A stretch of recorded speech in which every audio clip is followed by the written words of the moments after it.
আল্লাহ বলেন এই যে শিক্ষা তাকওয়ার, এই শিক্ষা অর্জন করবা কোথায়?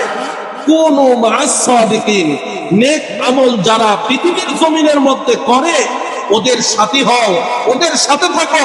মাছের দোকানে যেমন মাছ পাওয়া যায়, গোস্তের দোকানে যেমন গোস্ত পাওয়া যায়, চাউলের দোকানে যেমন চাউল পাওয়া যায়, যারা আল্লাহ ওয়ালা হয়ে গেছে, যাদের ইবাদতের মধ্যে আল্লাহর পরিচয় পাওয়া যায়, ওদের কাছে বসো, ওদের সাথে থাকো। ওদের সাথে থাকলে তুমিও আল্লাহ ওয়ালা হয়ে যাবে।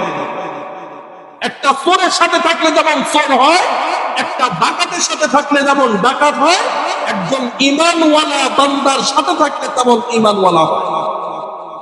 এই কারণে দেখেন না, সমাজের মধ্যে কিছু মানুষ আছে যারা বউ পিটায়, এরকম লোক আছে না নাই? আছে না? বউ পিটায় অনেক সময় কায়দা কৌশল করে। এই যারা বউ পিটায়, কি কারণ? তরকারিতে লবণ কম হয়ে গেল, টাইম মতো খাবার আসে না কেন, কাপড়টা ধোয়া ভালো হয় নাই কেন, এই সমস্ত অজুহাতে অনেক মানুষ আছে যারা বউ পিটায়। এই সমস্ত মানুষদেরকে ধরে একবার তবলিগে বানায় দেন, ও তবলিগ থেকে আসার পর জীবনে আর বউ পিটাবে না। কেন? কারণ তবলিগে গেলে তবলিগের একটা সিস্টেম হলো যে কয়েকজনকে আলাদা আলাদা দায়িত্ব দেওয়া হয়, তোরা রান্না কর। আরো কয়েকজনকে দায়িত্ব দেওয়া হয়, তোরা তালিম কর। আরো কয়েকজনকে দায়িত্ব দেয়, তোরা এরকম দাওয়াতের ময়দানে যা। তো জীবনে যে রান্না করে নাই, ও যখন রান্না করতে গেছে, এবার তরকারি পাকাইছে, লবণের জায়গা একেবারে তিতা হয়ে গেছে, ঝালের বেলায় খবর নাই। এরকম কখনো হয় কি হয় না? তবলিগের একটা উসুল আছে, খানা যেমনই আসুক আলহামদুলিল্লাহ কও আর খাও, ভুল ধরতে পারবা না। আছে না নাই? তবলিগের উসুল হলো খানা যেমনই আসুক আলহামদুলিল্লাহ, আল্লাহর শুকরিয়া করে খাও, ভুল ধরতে পারবা না। এখন বাড়িতে যেই লোকটা বউয়ের লবণ কম হওয়াতে বউরে পিটাইতো, ও যখন খাবার রান্না করে মানুষে খাওয়ায় দেখে লবণ নাই, তখন নিজের ভুলগুলো বোঝে, আমার বউ এটা করলে কি করতাম আমি। ছাই ছায়া যায় তবলিগে গেলে, আল্লাহর ভয় নাই, চোখে পানি আসে না, চরমনায় যাও, ওই আল্লাহ ওয়ালাতে দরবারে যাও, যেখানে মানুষ আল্লাহর ভয়ে কান্না করতে করতে দাড়ি কাপড় ভিজে যায়, ওখানে যা বসো, দেখো আল্লাহর ভয় কেমনে বের হয়। রাজনীতি শিখবা, ইসলামে আছে। কান্নার বয়ান শুনবা, মুসলমানদের মধ্যে আছে। দ্বীন শিখবা, সব আছে। তাকওয়া শিখবা, এটাও আছে। কিন্তু শেখার আগ্রহ আমাদের মধ্যে নাই। শুধু আমি যেটা জানি এটাই ঠিক, পৃথিবীর যা জানে সব ভুল। কথা কোন ঠিক না ব্যাটি?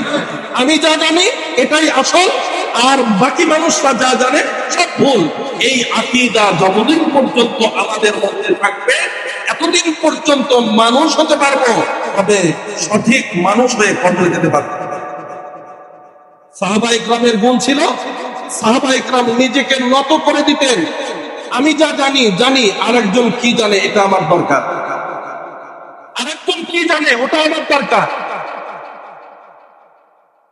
আর এই জানাটা যদি একবার সত্যভাবে হয়ে যায়, তো বান্দার জন্য সহজ। এখন আপনি তাকওয়া শিখবেন কোথায়? শুরু থেকে একটা কথাই বুঝাই আসতেছি, তাকওয়াওয়ালা মানুষের এই জমিনে বড় দাম। আপনি তাকওয়া শিখবেন কোথায়? ছোট হইলে না কোরআন হাদিস পড়ার জন্য মাদ্রাসায় যাইতেন, এখন তো বিরক্ত হয়ে গেছেন, চাকরি করতেছেন, সংসার করতেছেন, এখন তো আর ওই সুযোগ নাই মাদ্রাসায় যাবেন, এখন তো আর ওই সুযোগ নাই সব কাজকর্ম ফালাইয়া দিন শেখার জন্য বসে যাবেন, এই সুযোগ এখন নাই। এখন দুইটা রাস্তা, হয় আল্লাহর কোন বান্দা যারা ঘরে ঘরে শিখায় এদের কাছে শিখেন, অথবা যেখানে গেলে শেখা যায় সেখানে যাইতে হবে, এছাড়া আর কোনো পথ নাই। এখন এই যাওয়াটা আমাদের নসিবে যদি হয় ইমানটা সুন্দর হবে, আর যদি নসিবে না হয় তো ইমানটা কলুষিত হবে। আমরা অনেক সময় বলি যে নামাজ না পড়লে কি হবে, আমার ইমান সুন্দর। নাউজুবিল্লাহ, আছে না নাই? নামাজ না পড়লে কি হবে, দিল সুন্দর। এই কথা বললেওয়ালা আছে। একটা কথা মনে রাখবেন, ওযু ছাড়া যেমন নামাজ হয় না, তাহারত ছাড়া যেমন ইবাদত হয় না, ঠিক তেমনি ভাবে ঈমান ছাড়া, আকীদা শুদ্ধ ছাড়া কোনো আমল কবুল হবে না।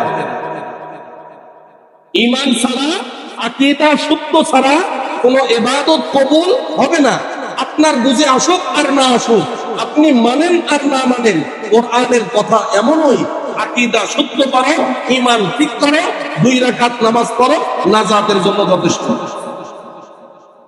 ঈমান ঠিক করো, আকীদা ঠিক করো, 2 রাকাত নামাজ পড়ো, ইবাদত করো, বাস নাজাতের জন্য যথেষ্ট।